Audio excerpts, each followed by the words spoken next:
В последнее время я наблюдаю среди многих адекватно настроенных россиян апатию. Появилось ощущение, что путинская система преодолела все кризисы и стройным шагом идет вперед. Понятно, откуда берутся такие ощущения. Война – история настолько безумная, что в ее начале казалось, будто долго она продолжаться не может, и очевидное зло должно быстро проиграть.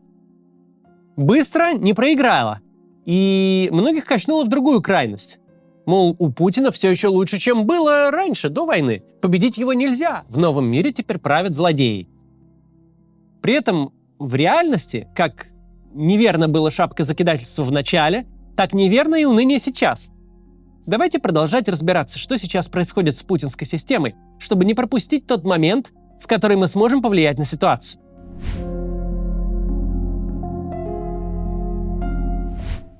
Цели, задачи и мотивы российского начальства понятны и ни для кого не являются секретом. Ситуативно они могут быть какими угодно, но фундаментально цель одна единственная – править вечно. Вечно сохранять не только конструкцию власти, но и ее состав, в первую очередь Владимира Путина, на котором эта конструкция и держится. В путинской системе принципиально отсутствует категория пенсии. У больших начальников есть только два пути выхода из системы – в могилу или в тюрьму. Если мы с вами попытаемся вспомнить каких-то значимых людей, которые были по-настоящему отставлены, а не перемещены по горизонтали, из министров в глав госкомпании или наоборот, на ум придет разве что Владимир Якунин, бывший глава РЖД. В моменте может показаться, что чиновник куда-то исчез, но достаточно погуглить, чтобы выяснить, почти наверняка он где-то пристроен. Если уж совсем слаб на голову стал и ложку до рта не доносит, то, по крайней мере, место в Совете Федерации ему точно обеспечили. Вспомним первую половину путинского правления. Тогда мы еще видели, если не сменяемость, то хотя бы ротацию. Даже ключевые министры могли обновляться. Сейчас же мы понимаем, Бортников может вешать на уши Путину любую лапшу о шпионских сетях в Украине. Армия при Шойгу могла насколько угодно быть разворована и не готова к войне. Лавров может бесконечно рассуждать о еврейских корнях Гитлера. Захарова никогда не просыхать, а Кадыров навешать своим детям вообще все государственные награды, какие только есть. Все эти люди могут выполнять свои функции из рук вон плохо или не выполнять их совсем. Они могут выставлять себя на посмешище. И все равно они останутся на своих местах до тех пор, пока на своем месте Путин. Это обычное состояние очень пожилой автократии. Она не может позволить себе даже косметических перемен. Она настолько боится себя расплескать, внести какую-то нестабильность в свои механизмы, что даже заменить крайне непопулярного министра обороны для нее невозможно. Не расстрелять его перед строем, а просто переместить, спрятать от людских глаз в Совете Безопасности. Но нет, уже это для автократии too much. Доказавшие свою лояльность люди должны сидеть ровно там, где сидят. К тому же это желаемое состояние самих участников, ведь не просто так они строили и поддерживали эту систему. Все эти люди хотят быть при своих должностях и ресурсах пожизненно. Система на их веку меняться не должна. Это их желание немного ограничено природой, ведь все держится на единственном, уже сильно немолодом человеке. Но за 24 года очень легко себя убедить, что человек этот бессмертен. Это кажущееся бессмертие – специфический вайб любых диктаторов, отсидевших на посту так долго. Даже если диктатор начнет разваливаться на глазах, как Брежнев, например, все равно его смерть станет для всех сюрпризом. Абсолютно все, что происходит на наших глазах, это неравная битва системы со временем. Естественно, его ход заставляет все меняться, а система изо всех сил этому препятствует, стараясь законсервировать себя в этаком дне сурка, и готова заплатить за это чем угодно, например, угробить десятки тысяч граждан.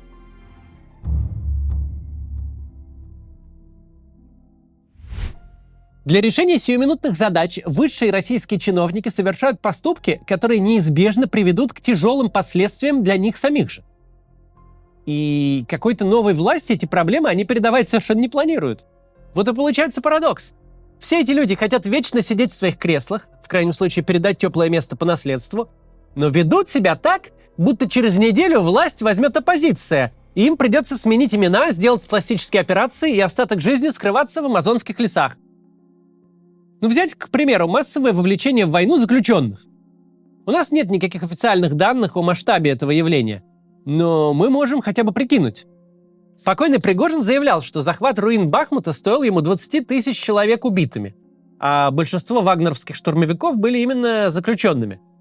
То есть оценка в 50 тысяч выпущенных Вагнером зэков недалека от истины.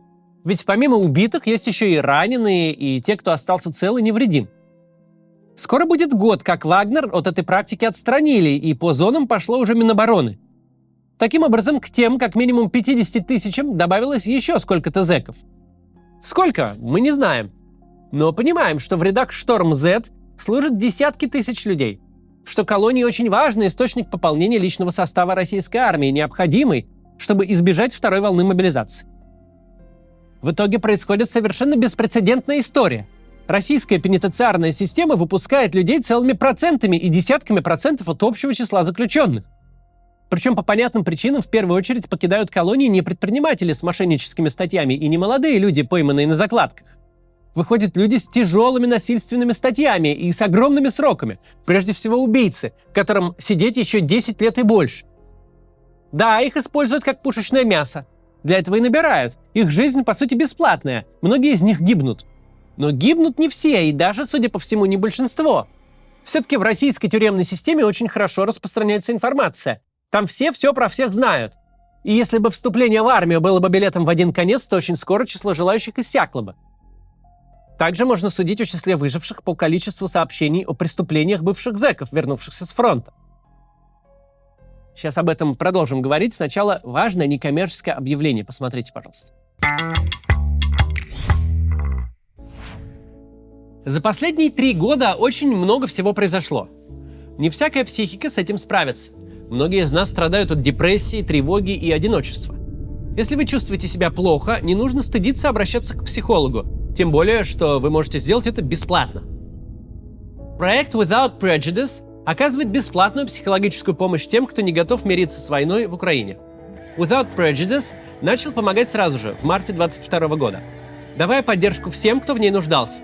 С психологами проекта можно свободно говорить на любые темы, в том числе на политические. Недавно Without Prejudice объединился с другим антивоенным проектом, и у них стало больше ресурсов, чтобы помочь большему количеству людей. Так что, если вам нужна помощь и поддержка, оставьте заявку в чат-бот проекта и получите 1-3 бесплатных консультации с профессиональными и опытными психологами. Ссылка в описании. Продолжаем. Мы говорили о количестве зэков, призванных на войну и выживающих там. Кроме прочего, можно судить о числе выживших по количеству сообщений о преступлениях бывших зэков, вернувшихся с фронта. Мы видим в новостях, эти ребята с фронта еще как возвращаются, возможно, возвращаются тысячами. Неизвестно, сколько одних только пригожинских зэков после ликвидации Вагнера сейчас ходят по стране и ищут, чем бы себя занять. Тысячи людей не просто избежали наказания за убийство, изнасилование и разбои. Им явно дали понять, российская судебная система — это не всерьез. А слова вот этого человека в мантии, который сказал 20 лет лишения свободы, можно запросто отменить. И это относится не только к судебной, но и вообще ко всей системе государственного насилия. Оперативники, которые тебя 3 недели у подъезда выслеживали, а потом задерживали. Следователь, отписавший 70 томов уголовного дела. Прокурор с обвинительным заключением. Это все театр, фарс. Уже через год ты на свободе с президентским помилованием будешь в своем поселке городского типа ловить на себя офигевшие взгляды и ментов, что тебя крутили, и потерпевших, и свидетелей, что давали в суде показания, будучи уверенными, что тебя в этой жизни больше не встретят. Преступник точно понимает, он волен делать что угодно. Худшее, что произойдет, он вернется на фронт, с которого уже возвращался домой. Теперь это понимают не только те, кто уже прошел через войну на волю, но вообще все, кто склонен к преступному поведению. Содержание Уголовного кодекса превратилось в совершеннейшую чепуху, а дальше фронта все равно не пошлют, ведь теперь можно официально искупить вину кровью. Ограбил инкассаторов? Убил соседа? Худшее, что с тобой будет, поедешь воевать за зарплату 200 тысяч. Понятное дело, что начальству, обложившему себя охраной в 3 слоя, на немедленные последствия наплевать. Они не живут в поселках, куда возвращаются помилованные зэки. Они не соседи насильника, вернувшегося в свою квартиру. Они не прячутся в ужасе, когда по улице идет пьяный герой СВО с топором. Пока что начальство безопасности. Но ключевые слова здесь «пока что». Когда правоохранительная и судебная система в стране превращены в анекдот, когда самых опасных преступников больше не сдерживают высокие заборы и вышки с автоматчиками, В таких условиях чуть раньше или чуть позже накопится критическая масса прозябающих в безделье уголовников с боевым опытом. И они отнюдь не кофейни по франшизе начнут открывать, а будут сбиваться в банды. Все предпосылки для ренессанса организованной преступности уже есть. 90-е на максималках, из которых непонятно, как выходить. С преступлением и наказанием шутки опасны. Это очень важная материя, которая делает государство государством. Это то, что стоит между системой, пусть кривой косой, и хаосом. Не должен пойманный преступник смотреть на следователя как на лоха, чьи писюльки можно сразу спустить в фрёдер. Когда оперативники вламываются в квартиру и кладут лицом в пол разбойничью шайку, не должны люди по обе стороны наручников осознавать бессмысленность происходящего. Приговор суда должен что-то значить. Никакие государства добровольно от этого не отказываются. Никакие 20 километров продвижения или удержания фронта на чужой территории не стоят того, чтобы государственную дубину уголовного наказания превращать в клоунский надувной молоток. Потому что этот процесс очень сложно обратить вспять. Единожды сказав, что суд — это там, где кошки ссут, обратной фразой вы серьезного к суду отношения не восстановите. Если бы нынешнее начальство планировало скорее улететь на Луну, их поведение было бы объяснимо. Мол, мы свои проблемы с наполнением армии решили, а что делать с десятками тысяч головорезов, шатающихся по стране, это проблема наших сменщиков. Но сменщиков-то никаких не предполагается. Предполагается, что начальство будет править вечно. То же касается и всего остального. Понятно, что российская экономика и федеральный бюджет, как единственный ее инвестор, даже при нынешних очень высоких ценах на нефть не тянут войну и ее последствия. Все знают, что из России поуходили сотни американских и европейских компаний. Все знают, что на их имущество сразу нашлись новые собственники. Но все эти собственники российские. За 1,5 года мы не увидели ни единого случая, чтобы имущество условной Икеи купила китайская, индийская или саудовская компания. В таком случае одни иностранные инвестиции сменились бы другими иностранными инвестициями. Но нет, в опустевшие ниши идут российские деньги, как правило, либо государственные, либо окологосударственные. То же касается любых игр в импортозамещение. Все это проекты по освоению лишь российского бюджета. Не появилось никакой Алибабы, которая сказала бы: «О, круто! В России собираются заблокировать весь западный интернет. Давайте вложимся во ВКонтакте. Купим долю в будущем монополисте». Но нет, скупка стендаперов и блогеров производится только за государственный счет. Китайцы совершенно не против продавать машины-комплекты, чтобы их собирали на заводе «Москвич» и клеили российский шильдик. Но приходить в нашу страну с деньгами и строить заводы, создавать рабочие места, как это делали западные компании, они совсем не торопятся. Государству приходится вести войну, производить для нее все необходимое, платить компенсации погибшим и раненым, от пуза кормить олигархов и госкомпании и при этом инвестировать в жулье с проектами постройки 1000 самолетов за 7 лет и заниматься строительством в Мариуполе. Да, всем этим можно заниматься одновременно, покуда есть резервы, но заниматься очень недолго. Курс рубля тоже очевидный пример такого противоречия. Кажется, никто особо не скрывает, что курс будут держать до выборов любой ценой. Надо будет ставку 30%, но сделают 30%. Надо будет еще больше обобрать экспортеров, да хоть совсем раскулачат.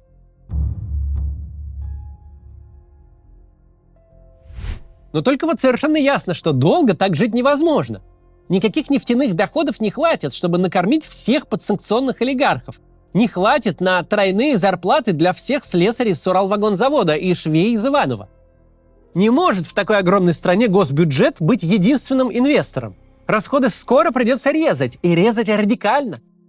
То же и с курсом. Нельзя долго жить при ставке ЦБ близкой к проценту микрофинансовой конторы, просто ради двузначной цифры в цене доллара. Понятно, что после выборов аттракцион невиданной щедрости закончится. Расходы урежут, а курс отпустят. И тут возникает закономерный вопрос. А вы что, не собираетесь эти выборы-то выигрывать, что ли? Кто-то другой должен к власти прийти. У кого-то другого будет курс 150. Кому-то другому придется налоги повышать и отбирать у солдатской вдовы кусок хлеба. Все перечисленные решения правительства происходят из совершенно поразительного сочетания уверенности в собственном бессмертии, с одной стороны, в своей вечной власти, и нежелания хоть сколь-нибудь задумываться о последствиях, о будущем. С одной стороны, уверенность в том, что через 10 лет все будет ровно так же, как сейчас, все будут на своих местах. А с другой стороны, потребность любой ценой пережить несколько месяцев до марта, а что дальше – плевать. Вот и получается, что к марту власть подходит с тезисом «после нас хоть потоп». Будут сотни тысяч неприкаянных мужиков с боевым опытом, из которых десятки тысяч уголовников. Будет свободный оборот оружия и резкий рост преступности, государственная дисфункция и общественное одичание.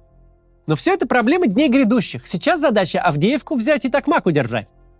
Но при этом есть и другой тезис. После нас можем быть только мы. Нельзя объявлять мобилизацию до выборов. Хоть раком, хоть боком. Никакой ротации. Погоду в окопах будем солдат держать, но дотянем. Ну а после выборов-то кто мобилизацию объявлять будет? Алексей Навальный? 1 апреля мобилизацию что, как-то всем больше понравится? Вызовет меньше возмущения и нестабильности? А 15 мая граждане не заметят, что из-за нового курса у них зарплата уполовинилась? Вновь вспомним Пригожина. Создать феномен Вагнера мог только человек, который перечитал Валерия Соловья и сам поверил, что через пару месяцев скончается. Что гранату, которая неизбежно взорвется, он подкладывает под чей-то чужой трон. Мол, я получу Бахмут, а Ростов и без 5 минут Москву потеряет кто-то еще, кого я не знаю. Российский режим ведет себя как слабоумный жулик-перекупщик. Доводит машину ровно до такого состояния, чтобы она в первые 3 дня не заглохла на полпути, чтобы выглядела в моменте целой. Вот только забывает, что не собирается ее продавать. На этой машине, где проводка узлом закручена, тормозной шланг на изоленте, вместо подушек безопасности муляжи, ржавчина по кругу залита монтажной пеной и замазана шпатлевкой, а колеса вот-вот отвалятся, вот на этой машине наш недожулик намерен ездить до конца своих дней, возить семью и детей. И навстречку под фуру вылетит не какой-то болван, решивший купить канарейку за копейку, чтобы пела и не ела, а он сам. Да, этот парадокс существовал всегда. Всегда наше начальство одновременно демонстрировало готовность уйти только на тот свет и поступало так, будто завтра его скинут, поэтому надо хапнуть сегодня, как последний раз. Но сейчас это уж слишком очевидно. Чему нас это учит? Тому, что не нужно искать никакого плана в поступках людей у власти. Не нужно удивляться, что их действия вчера и сегодня противоречат друг другу. Да, они сначала положат асфальт, а потом его сроют, потому что закатали и люки тоже. Но это не какой-то очень хитрый план. Это просто 2 разных плана. В понедельник положить асфальт, а в четверг искать канализацию. Всегда нужно понимать, какую сиюминутную задачу они решают. Тогда наши прогнозы и, что важнее, действия будут более адекватными. Тогда мы поймем, что система прошлой осени, которой нужно удержать разваливающийся фронт, и система, которой нужно пережить выборы, это просто 2 разные системы, которые способны на совершенно разный набор поступков. Мобилизация, репрессии, курс доллара, запрет выезда, пакости уехавшим и блокировка Гугла. На любой фундаментальный вопрос последних 1,5 лет нельзя дать общий единый ответ. Ведь каждый день он может быть разным. Главное, что нужно помнить нам.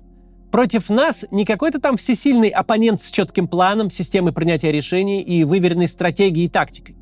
Против нас хоть очень ресурсные, но болваны, которые, конечно, могут решать какие-то задачи за счет того, что используют на их решение в 10 раз больше ресурсов, чем оппонент, которые могут сделать так, чтобы снаружи они выглядели очень стабильно.